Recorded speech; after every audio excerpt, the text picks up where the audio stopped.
নাই ফোন করে বলল, হ্যালো এটা কি থানা? পুলিশ বলল, হ্যাঁ এটা থানা। বাচ্চা বলল, আপনি কে বলছেন? পুলিশ বলল, আমি ওসি বলছি। বাচ্চা বলল, আপনার হাতে লাঠি আছে? তখন পুলিশ বলল, হ্যাঁ আছে। বাচ্চাটি বলল, তাহলে ওটা নিজের পেছনে ঢুকিয়ে নিন। ফোন কেটে গেল। ওসি সাহেব চুপ করে রইলেন।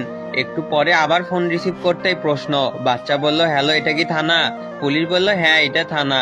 বাচ্চা বলল, আপনি কে বলছেন? পুলিশ বুঝতে পারলো সেই বিচ্ছুটাই আবার ফোন করেছে।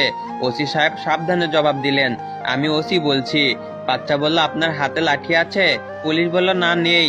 বাচ্চা বলল, বাহ, এবার বলতেই পিছনে ঢুকিয়ে নিয়েছেন। সাব্বাস। সিএলআই দেখে ওসি ওই নম্বরে ফোন করলেন। ধরলেন এক ভদ্র মহিলা। ওসি সাহেব বললেন, আমি থানা থেকে ওসি বলছি।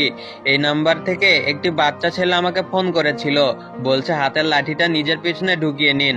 বাচ্চার মা বলল, এমা কখন? পুলিশটি বলল, মিনিট 10 আগে। বাচ্চার মা বলল, ছি ছি, বের করে ফেলুন। বাচ্চাদের কথা কেউ কি সিরিয়াসলি নাই? শুধু শুধু 10 মিনিট কষ্ট পেলেন, বাড়ি গিয়ে একটু মলম লাগিয়ে নিবেন।